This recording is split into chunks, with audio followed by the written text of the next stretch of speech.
దొంగల్లా నా ఎదుట మాట్లాడడం లేదు. ఏమిటి నీ శబ్దం? సాగర్, 14 సంవత్సరాల తర్వాత తల్లి తిరిగి వచ్చిందన్న ఆనందం ఏనాడు నీలో కనిపి శోభనం గదిలో కూడా నన్ను వదిలి ఉండలేదని పోట్లాడిన చెల్లి ఇన్నేళ్ల తర్వాత నేను వస్తే కనీసం మాట్లాడానో లేదు. ఇన్నేళ్ల తర్వాత కూతురికి దూరమైన తండ్రిలో కనిపించే ఆనందంతో పాటు ఏదో తెలియని బాధ, ఆవేదన కనిపిస్తున్నాయి మీ కళ్ళలో. అనురాగం, ఆత్మీయతకు మారు పేరే నా భర్తని పొంగిపోయింది. నేను నీకోసం ఎంతో ఆశగా ఎదురు చూస్తే మీ కళ్ళల్లో అనురాగం, ఆత్మీయతలకు బదులు ఏదో అర్థం కాని కంగారు, పొరపాటు జరిగిందన్న భావం. అసలు ఏం జరిగిందో చెప్పండి. చిన్న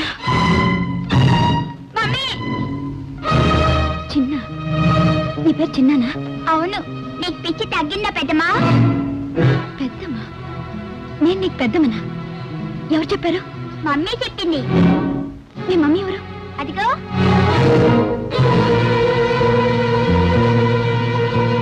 మరి మీ డాడీ? ఇదిగో. డాడీ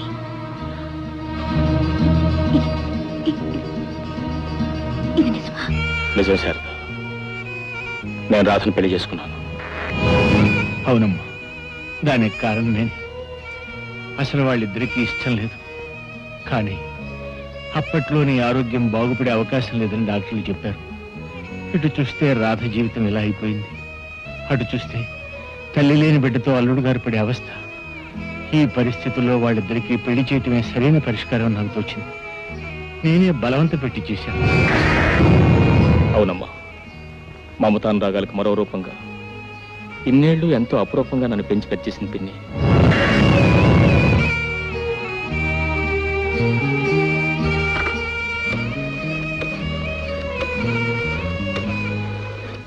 హలో డాక్టర్ అంకుల్, నేను సాగర్ని మాట్లాడుతున్నాను. అమ్మ ఏమిటో వెర్రి చూపులు చూస్తుంది, ఎవరితోనూ ఏమీ మాట్లాడటం లేదు. మా అందరికీ ఏదో భయంగా ఉంది. ప్లీజ్ మీరు వెంటనే బయలుదేరి రావాలి.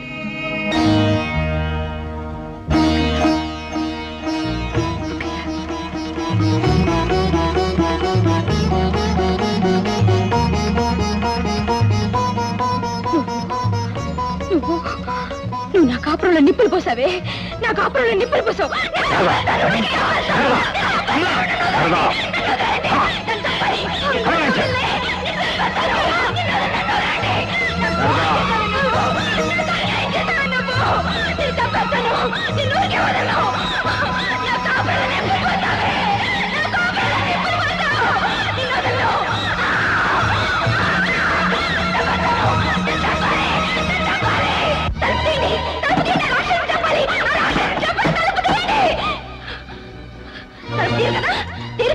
నేనే తీసుకుంటాను. నాకు తెలీదా దొరికి తీసుకుంటాను. నేనే తీసుకుంటాను. నాకు తెలుసు.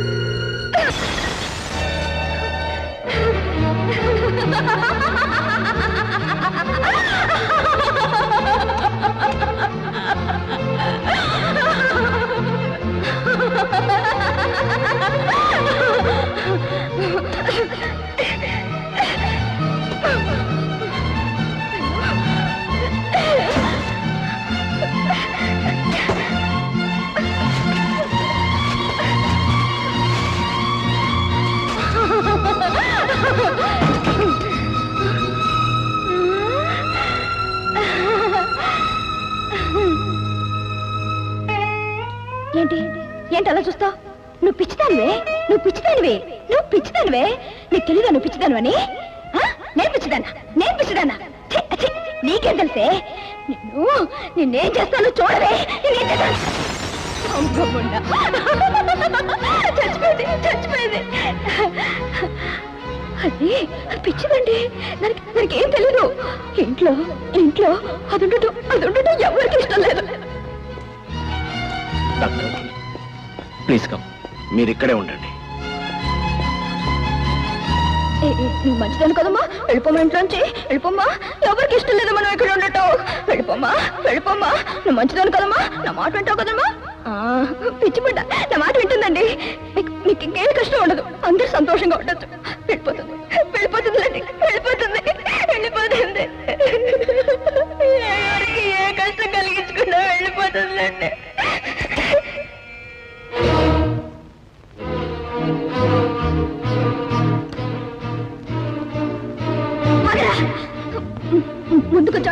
ముందుకు చోటి తప్పేస్తాను.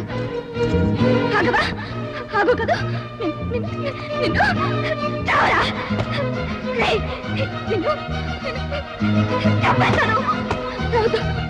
రాదు. వీటితో కాదు, దీంతో చంపండి. చంపేస్తాను నిన్ను. దీంతో చంపండి. రాదు, రాదు. చంపేస్తాను, చంపేస్తాను, చంపేస్తాను నిన్ను.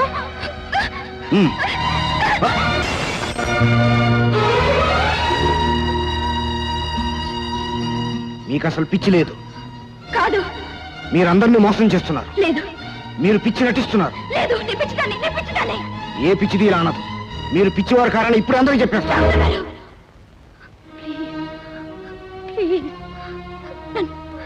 నన్ను పిచ్చిదానిలాగే ఇంట్లోంచి వెళ్ళిపోనివ్వండి. దయచేసి నాకు ఈ సహాయం చేయండి డాక్టర్ గారు, ప్లీజ్. ఎవరి కోసం అమ్మాయి నటన? నా చెల్లెల కోసం, దాని సుఖం కోసం, దాని సంతోషం కోసం.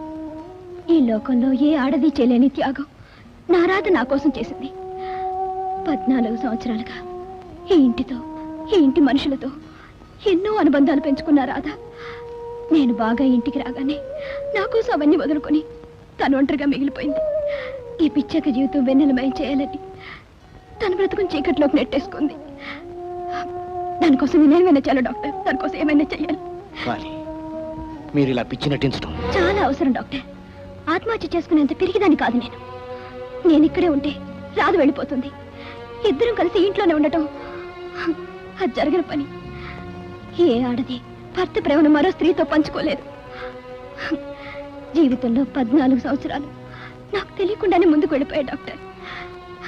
ఇప్పుడు దానికోసం పరిగెట్టిన అందుకునే స్థితిలో లేను నేను. అందుకని బాగా ఆలోచించే ఈ నిర్ణయం తీసుకున్నాను. కానీ మీ నిర్ణయం మరింకేం చెప్పకండి డాక్టర్. డాక్టర్, నాకు పునర్జన్మనిచ్చిన మీరు దయచేసి నాకు ఈ సహాయం చేయండి. మిగిలిన నా జీవితాన్ని మీ హాస్పిటల్లోనే ఏ ఆయాగానో గడిపేస్తాను.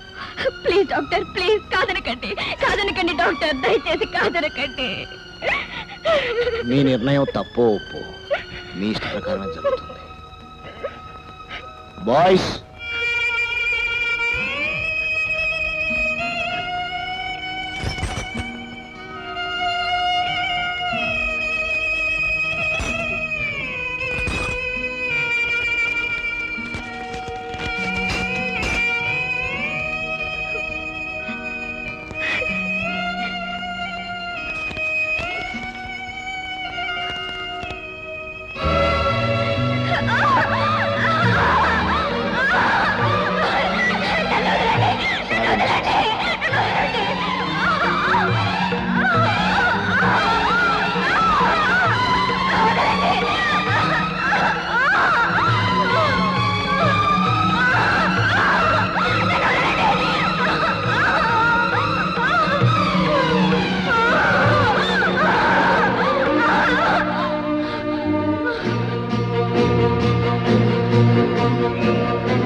తీసుకెళ్ళిపోతున్నారండి. ఆపండి నాన్నగారు, నాన్నగారు మీరే ఆపండి.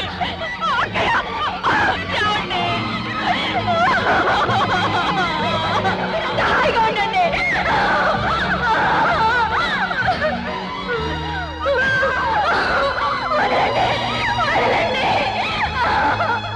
అంటే శారదకి సారీ మిస్టర్ శ్రీకాంత్, నేను శతవిధాలా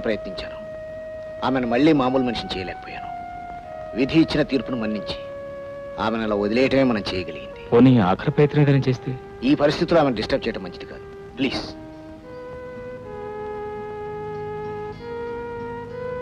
ఆల్ రైట్.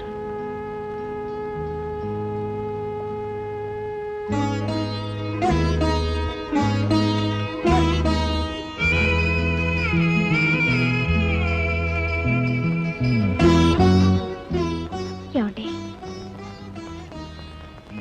బాబు, పదండి వెళ్దాం.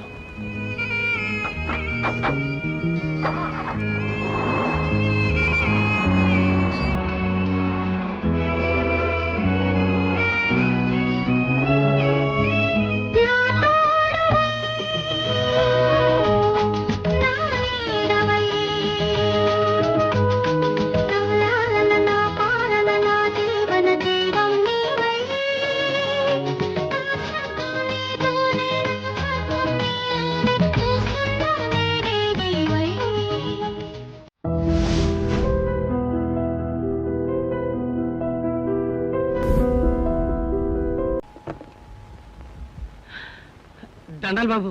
ఏం రామయ్య, ఇంట్లో అంతా బాగున్నారా? బాగున్నారు బాబు. పెద్దమ్మ గారు బాగైపోయి హాస్పిటల్ నుంచి వచ్చేసారు బాబు. అలాగా?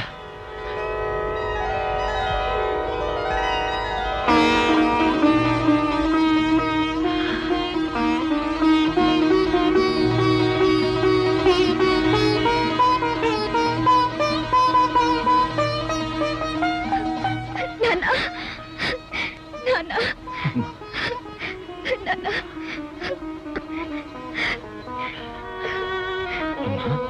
అమ్మా, ఇది నిజమమ్మా? నా కళ్ళని నేను నమ్మలేకపోతున్నానమ్మా. ఇన్ని సంవత్సరాల తర్వాత మళ్ళీ నీ చేత నాన్న అని పిలిపించుకునే అదృష్టం నాకు కలుగుతుందని కల్లో కూడా అనుకోలేదమ్మా.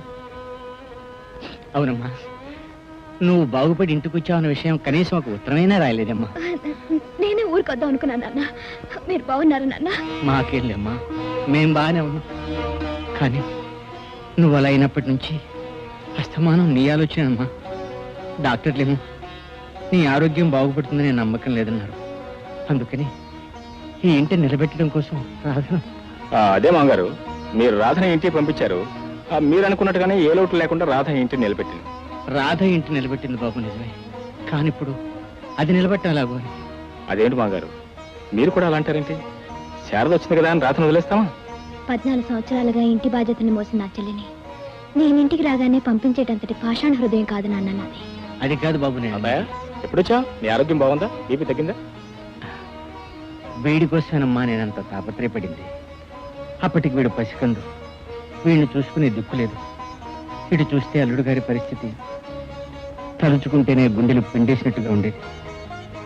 ఆ స్థితిలో బాగా ఆలోచించి రాధని ఇక్కడే ఉంచి మీరు చాలా మంచి పని చేశారు నాన్న. ఏం చేశాను, ఎందుకు చేశాను ఆ భగవంతుడికి తెలుసు. రాధేదమ్మా పైనుంది, రండి వెళ్దాం. నువ్వేందు శారద మెట్లు ఎక్కకూడదని డాక్టర్ గారు చెప్పలా? బాబు నువ్వు తీసుకెళ్తా తాతగారిని. అలాగేనా? వెంట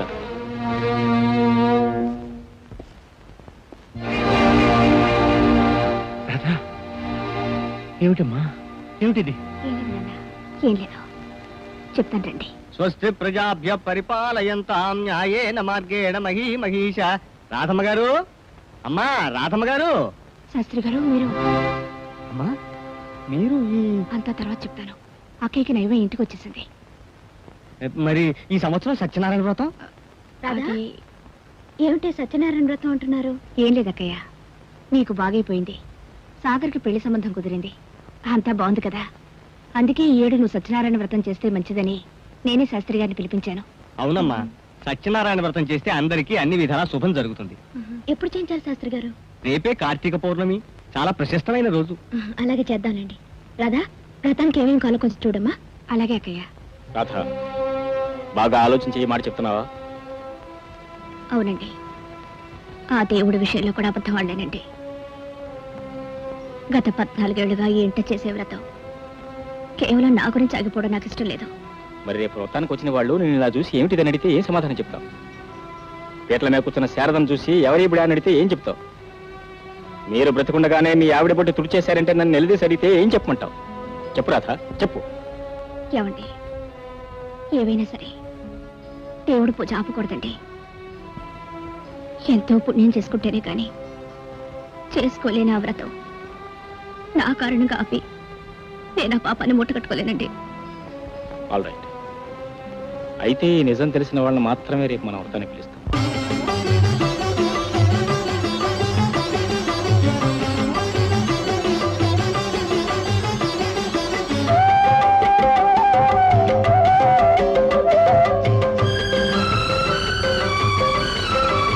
ఇంపోజిషన్ రాసావిటి?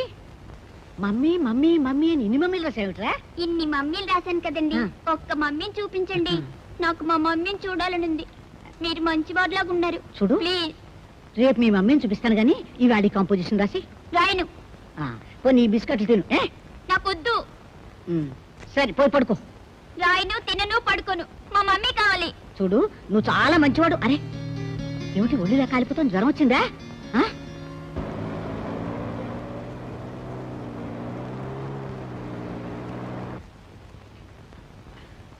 రే బాబు, ఒక్కసారి బాత్రూమ్కి వెళ్ళరా.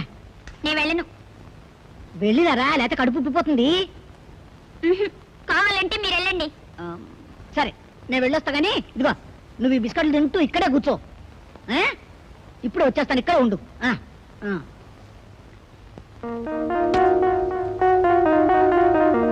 కలికి కులకరా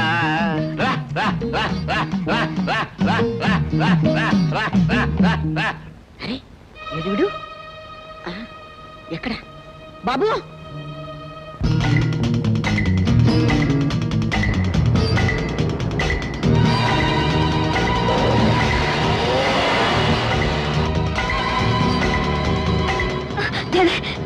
కారు వెనక్కి తిప్పు.